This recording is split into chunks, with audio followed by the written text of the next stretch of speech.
Hello friends,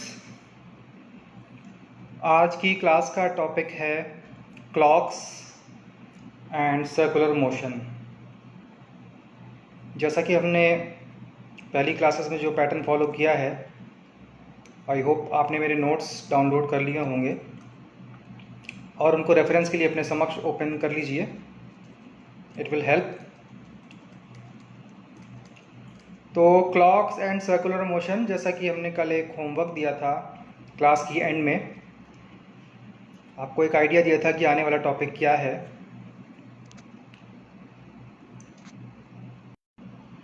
fine.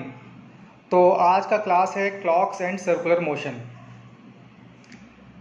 हाँ, देखिए, जिस तरह लीनियर मोशन होता है, एक वस्तु किसी रेखा में चलती है, सरल रेखा में, तो उसकी दूरी हम मीटर या किलोमीटर में नापते हैं। उसी प्रकार यदि कोई वस्तु किसी वृत्ताकार रास्ते पे चलती है, सर्कुलर पाथ पे चलती है, तो वहाँ डिस्टेंस नापने से अच्छा है हम उसका कोण नापें कि कितना एंगल वो मूव कर रही है। इस प्रकार उसकी गति का अध्ययन करना आसान हो जाता है। इसीलिए हम क्लॉक्स के मोशन में या किसी भी सर्कुलर मोशन में इस दशा में the speed is measured in degree पर मिनट्स, हमारे सारे सवालों में डिग्री पर मिनट के पैटर्न का फॉलो किया जाएगा, पर डिग्री पर मिनट। लीनियर मोशन में हम लोग मीटर पर सेकंड फॉलो करते थे, सर्कुलर मोशन में हम लोग डिग्री पर मिनट का फॉर्मेट फॉलो करेंगे। इसको कोणीय चाल या कोणीय वेग या एंगुलर स्पीड भी कहा जाता है। देखिए, गौर कीजिए, जो क्लासिकल क्लॉक ले रहे हैं हम लोग, एनालॉग क्लॉक, इसमें केवल दो सुइयां हम कंसीडर करते हैं, घंटे वाली और मिनट वाली। सेकंड की सुई को हम लोग इग्नोर करते हैं, वो हमारे प्रश्नों में नहीं आती है। Note that a clock has 12 divisions which divide the complete angle of 360 degree in 12 parts. ये जो घड़ी में 12 निशान लगे हैं, एक दूसरे से समदूरस्थ हैं और पूरे घड़ी के डायल को 12 भागों में बांटते हैं। इस प्रकार 360 अंश का कोण जो पूरे वृत्त को दर्शाता है, इसके 12 भाग हो गए और प्रत्येक भाग का मूल्य है 30 अंश, यानी दो कंसेक्यूटिव निशानों के बीच का जो एंगल है वो 30 डिग्री है। चलिए मिनट वाले सुई का गति को अध्ययन करते हैं। Motion of minute hand. देखिए, मिनट वाली जो सुई है वो पूरी घड़ी को घूमती है, एक पूरा वृत्ताकार चक्कर लगाती है 1 घंटा में, अर्थात वो 360 डिग्री का कोण मूव करती है 60 मिनट में। तो उसकी गति कैसे निकालेंगे? लीनियर स्पीड होती है distance by time, angular speed हो जाएगी एंगल बाई टाइम। 360/60 यानी 6 डिग्री पर मिनट। इसको मैं 6 बोलूँगा, डिग्री पर मिनट अंडरस्टूड है। देखिए, मिनट वाला हैंड की स्पीड है 6। देखिए, अब it move 180 degree in half an hour. इसको याद कर लीजिए, या आधे घंटे में 180 अंश घूम जाती है और 1 घंटे में 360 अंश घूमती है। इस प्रकार इसकी स्पीड निकली 6। अब आवर हैंड की स्पीड देखते हैं। देखिए, ये पूरे डायल को घूम के 12 घंटे लगाती है, अर्थात ये 360 डिग्री का कोण घूमती है 12 × 60 मिनट में। तो इस प्रकार इसकी कोणीय वेग आ गया 360/720.5 डिग्री पर मिनट, यानी प्रति मिनट या आधा डिग्री का कोण घूमती है। तो आधे घंटे में 15 डिग्री घूमेगी। फिर वही पुराना कॉन्सेप्ट उठाते हैं रिलेटिव स्पीड का। Relative speed of course minute hand की निकाली जाएगी, क्योंकि वो फास्ट मूव कर रहा है, तो रिलेटिव स्पीड निकालेंगे। यहाँ भी, यहाँ पे हम सीधे कोणीय वेगों का अंतर ले लेंगे। तो 6 में से 0.5 माइनस किया तो ये आ गया कोणीय वेग, रिलेटिव मोशन आ गया, relative speed of minute hand आ गई 11/2 डिग्री पर मिनट। इसको याद कर लीजिए, इस वैल्यू को याद कर लीजिए, ये आपके सवालों को हल करने में सीधे ही इस्तेमाल होगी। Relative speed of minute hand is 11/2 degree पर मिनट, ऑफ कोर्स, क्योंकि हम डिग्री पर मिनट का ही पद्धति फॉलो कर रहे हैं। It means with reference to the hour hand the minute hand moves angle of 11/2 degrees in a minute. The minute hand keeps moving past और ओवरटेकिंग द आवर हैंड। बार बार ये मिनट हैंड आवर हैंड को overtake करता है और अपने circular motions को पूरा करता रहता है। इस दौरान दोनों सुइयों के बीच में कई एंगल्स बनते हैं जो प्रत्येक क्षण बदलते रहते हैं, क्योंकि दोनों सुइयां चलायमान हैं अपनी अपनी गतियों से। इन्हीं एंगल्स को और समय को रिलेट करते हुए क्वेश्चंस बनते हैं कि बताओ इतने समय में दोनों के बीच का एंगल क्या रहा होगा, या एंगल इतना रहा होगा तो समय क्या रहा होगा।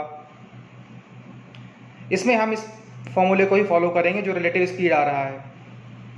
देखिए, in duration of t minutes, अगर हम t समय की अवधि लें तो minute hand moves angle 11/2 into t degrees relative to hour hand.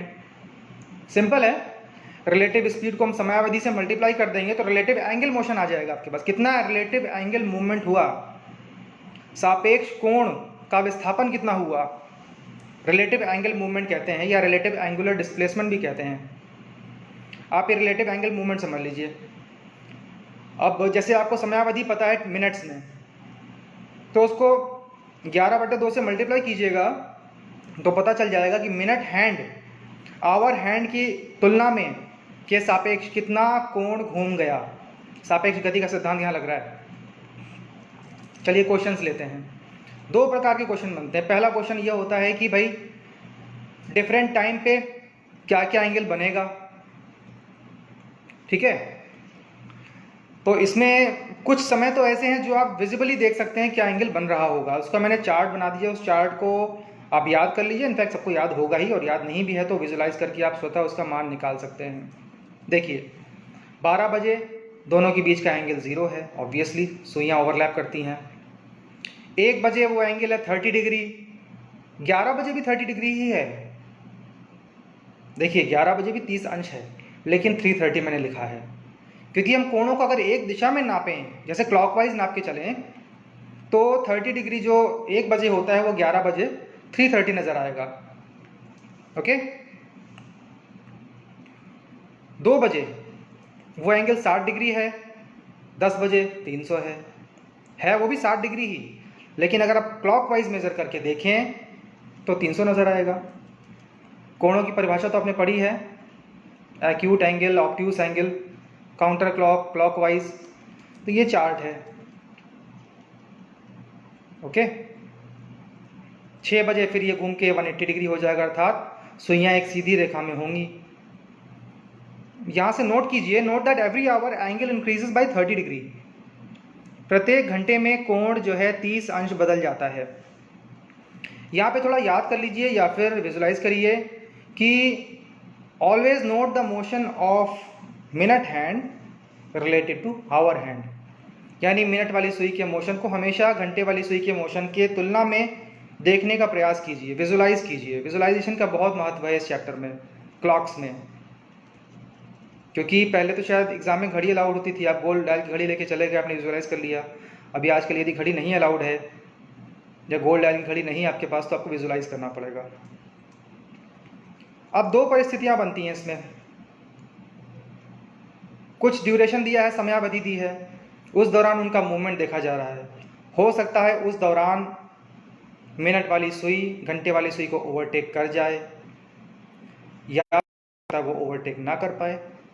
दोनों दशाओं में एंगल का ट्रीटमेंट बदल जाता है। कैसे?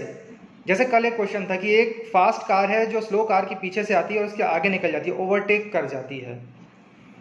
तो फास्ट कार स्लो कार की तुलना में टोटल कितना डिस्टेंस ट्रैवल करती है, हम इनिशियल और फाइनल गैप को ऐड कर देते थे। इसी प्रकार यहां पे यदि सुई ने ओवरटेक किया है तो रिलेटिव एंगल मूवमेंट, जिसको मैं आर कह रहा हूं, ये पहले जो एंगल था दोनों सुइयों के बीच और बाद में जो एंगल था उसको ऐड कर देंगे आप, ठीक है। अगर शुरुआती एंगल A1 था और बाद में एंगल A2 हो गया है और इस समयावधि T में सुई ने ओवरटेक किया है, मिनट वाली सुई ने घंटे वाली सुई को, तो रिलेटिव एंगल मूवमेंट हो जाएगा A1 प्लस A2, और इसका मूल्य कितना होगा? सिंपल 11/2 गुणे T डिग्री, जो हमने पहले देखा, अभी फॉर्मूला दिया था। अच्छा, इस दौरान यदि उसने ओवरटेक नहीं किया है तो क्या होगा? तो रिलेटिव एंगल मूवमेंट होगा, शुरुआती और बाद के एंगल का डिफरेंस ले लीजिए। डिफरेंस मतलब बड़े में से छोटा घटा दो, कोई एक पॉजिटिव संख्या आएगी। अगर A1 बड़ा है तो A1 में से A2 घटा दो, A2 बड़ा है तो A2 में से A1 घटा दो, जो भी है उसका डिफरेंस आपको कंसीडर करना है, कितना डिफरेंस हुआ। रिलेटिव में आपको हमेशा डिफरेंस ही नोट करना होता है कि किसी वस्तु ने दूसरी वस्तु के सापेक्ष कितनी दूरी चली या कितना कोण घूमा। अगेन आएगा तो वही 11/2 इंटू T।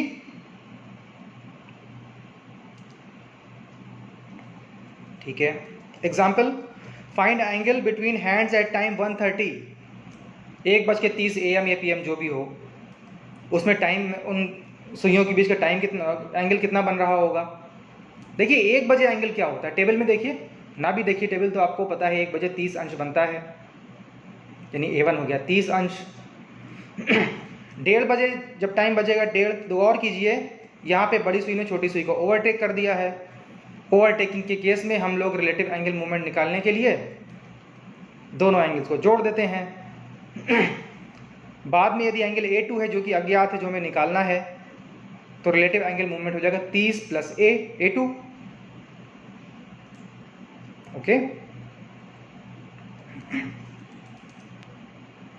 और इस ड्यूरेशन में कितना एंगल रिलेटिवली घुमा गया है, फॉर्मूला है 11/2 को 30 से गुणा कर दो, 165 डिग्री।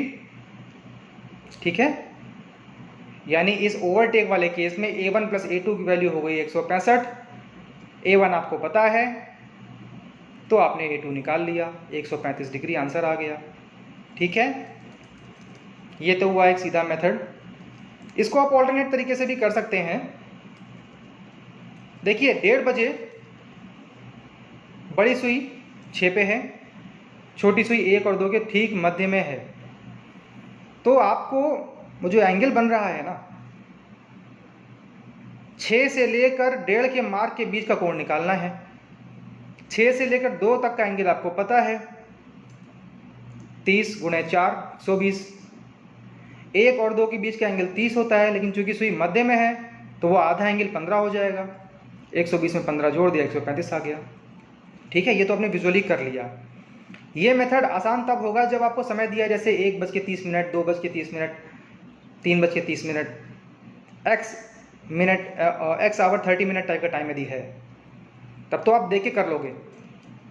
तो अब होमवर्क में करना कि 2:30 बजे, 4:30 बजे और 11:30 पे कितना एंगल बनता है। 2:30 बजे, 4:30 बजे और 11:30 बजे कितना एंगल बनता है।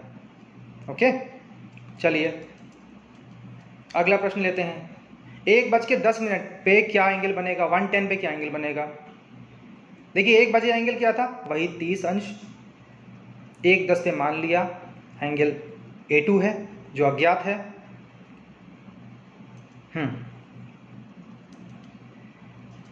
अगेन विजुलाइज कीजिए, 1 बजे से लेकर 1:10 के बीच में बड़ी सुई ने ओवरटेक किया है।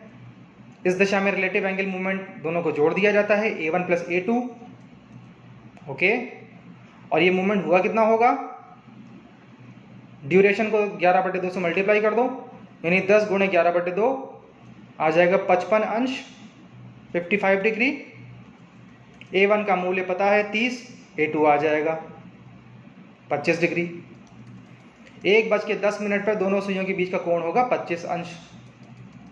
इसको आप विजुलाइज करके निकाल नहीं सकते थे, जो ऑल्टरनेट मेथड दिया उससे थोड़ी डिफिकल्टी होती, इसलिए थोड़ा अगर ऑकवर्ड टाइम है, कोई भी टाइम है।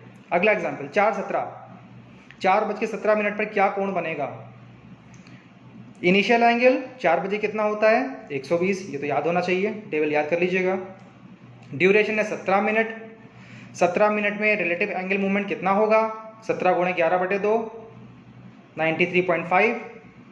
अच्छा, अब इस ड्यूरेशन में आप विजुलाइज कीजिए 4:17 का जो समय है, 4 बजे से 4:17 के बीच सुइयों ने ओवरटेक नहीं किया है। ओके, इस दशा में क्या होता है, हम माइनस करते हैं A1 A2 को। ओके, एंगल घट ही रहा है, यानी A2 छोटा होगा, A1 बड़ा होगा।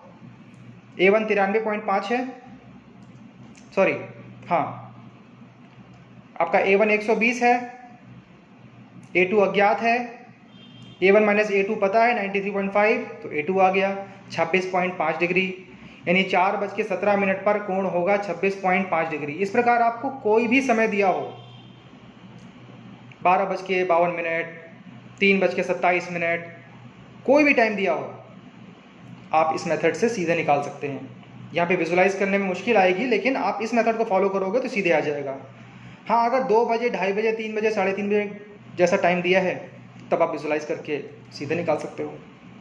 लेकिन ये मेथड यूनिवर्सल है, ये हर जगह फॉलो हो जाएगा। दूसरे प्रकार के प्रश्नों पे आते हैं, जब हमको एंगल पता होता है और समय बताना होता है कि भाई बताओ 90 डिग्री का एंगल कितने बजे बनेगा, 180 डिग्री का एंगल कितने बजे बनेगा। यहाँ पे विजुलाइज करने का महत्व और भी ज़्यादा है, तब आप वर्बली कर पाएंगे। ये एक तरह से ज्योमेट्री के क्वेश्चन भी हैं, रिलेटिव मोशन भी है, स्पीड टाइम का क्वेश्चन भी है, एप्लीकेशन है ये। पहला एग्जाम्पल लेते हैं 90 डिग्री वाला केस। Find time after 7 o'clock when hands will be at 90 degree. 7 बजे के बाद वो समय बताओ जब दोनों सुइयों के बीच 90 डिग्री का कोण बनेगा। अच्छा यहाँ गौर कीजिए, 90 डिग्री वाला केस ये 2 बार घटना होती है। अब थोड़ा इमेजिन कीजिए, 7 बजे सुइयाँ घूमना शुरू करती हैं, 7:20 के आसपास 90 अंश का कोण बनता है, फिर बड़ी सुई ओवरटेक करती है, फिर 7:50 7:55 के आसपास फिर से 90 डिग्री का कोण बनता है। ऐसा प्रत्येक घंटे में 2 बार होता है। ओके, ठीक है। तो पहला मौका आएगा 7:20 के आसपास। एग्जैक्ट आंसर अपने को निकालना है, 7:20 के आसपास से काम नहीं चलेगा। आपके ऑप्शंस में 7:20 भी होगा जिसे आप गलत टिक कर दोगे। एग्जैक्ट आंसर निकालने की कोशिश करते हैं। देखिए रिलेटिव एंगल मूवमेंट कितना है। 7 बजे कुछ एंगल था, बाद में एंगल बता रहे हैं 90 डिग्री हो गया। 7 बजे कितना एंगल था, टेबल में देखते हैं। वैसे ये तो याद होगा, 7 बजे आप देखिए, राइट, 150 डिग्री शायद है, 210 डिग्री।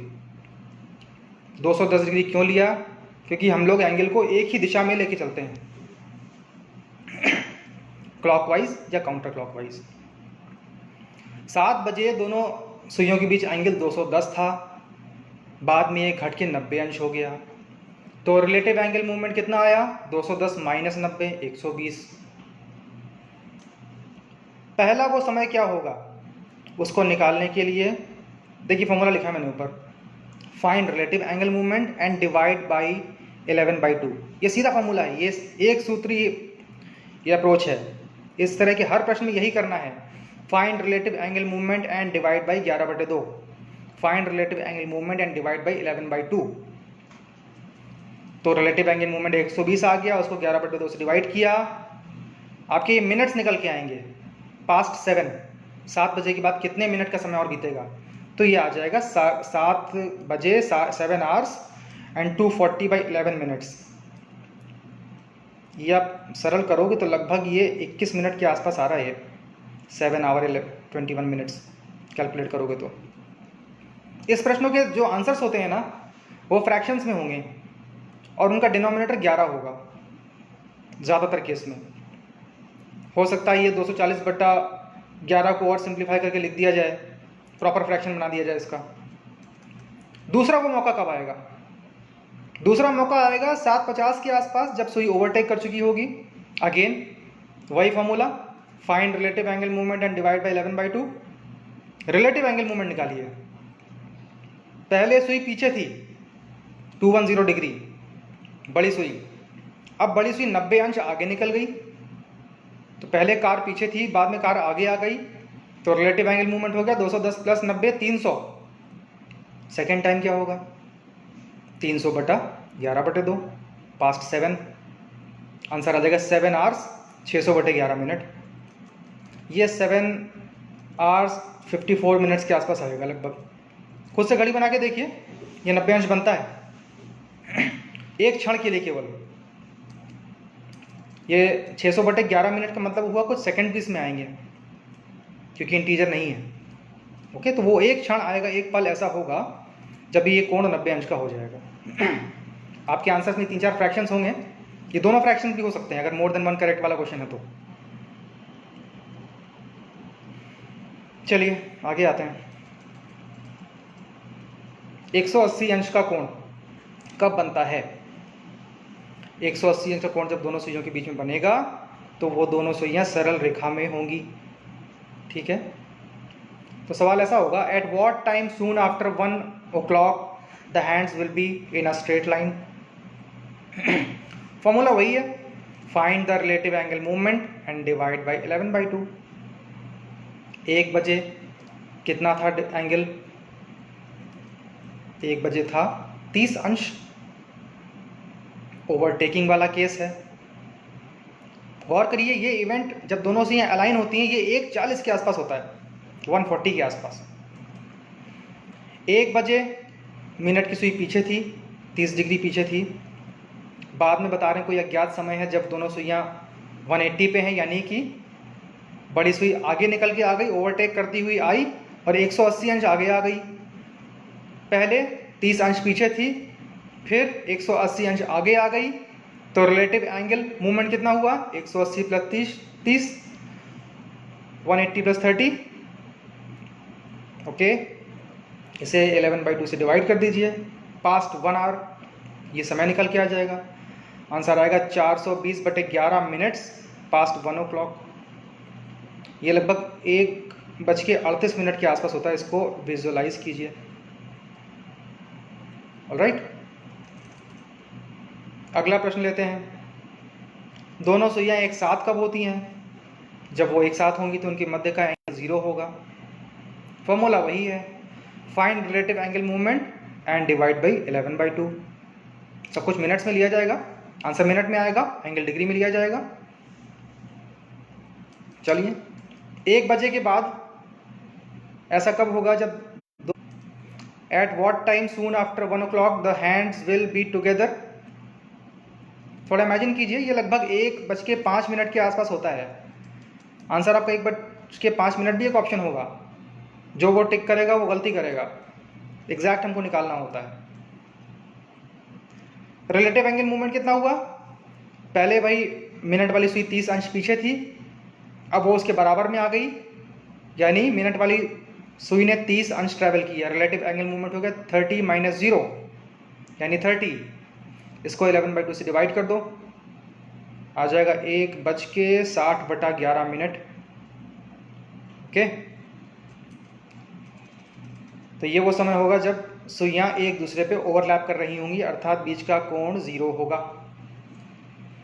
थोड़ा सा आज का टॉपिक जो है कंफ्यूजिंग सा है, इसलिए मैं इसको यहीं पे रोक रहा हूँ आज। इसमें आप कई सारे प्रश्नों को प्रैक्टिस कीजिए, अपने आप से कोई समय लेके देखिए।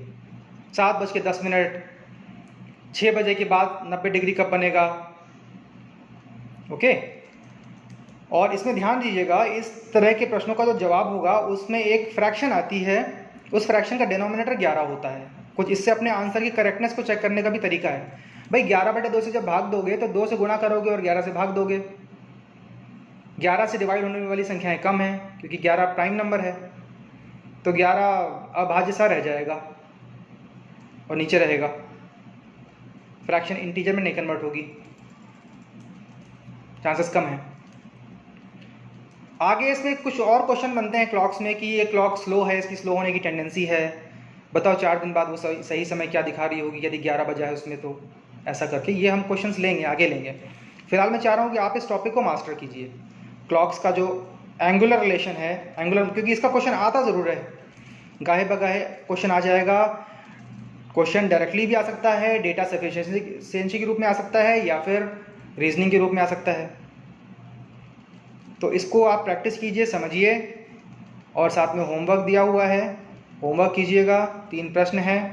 प्रश्न क्या है? उन प्रश्नों का जो आंसर होता है ना, ये जो प्रश्न है, how many times in a day the hands are at 90 degree, how many times in a day the hands are at 180 degree, how many times in a day hands are together. ये तीनों question सीधे ही आते हैं, इनका answer याद कर लीजिएगा।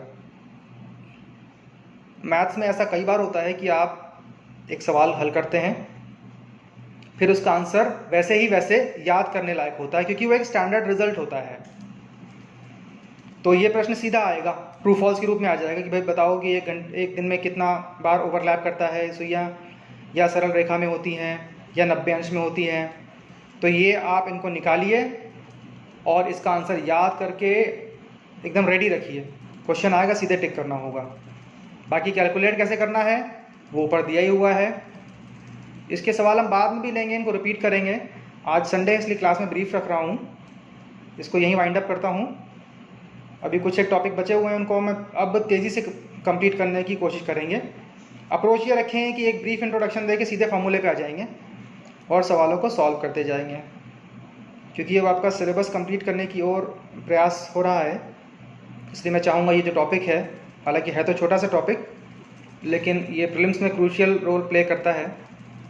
Prelims के साथ साथ और कई परीक्षाएं जो आप लोग दे रहे होंगे सभी में यूज़फुल है। तो अब अगले चरणों में हम लोग टॉपिक्स लेंगे, उसको बेसिकली अंडरस्टैंड करेंगे, फिर सीधे फॉर्मूले पे आके फॉर्मूला याद करके उसको सीधे अप्लाई करने का प्रयास करेंगे। Till then thank you, revision करते रहिए और नोट्स डाउनलोड कर लीजिएगा। Good bye.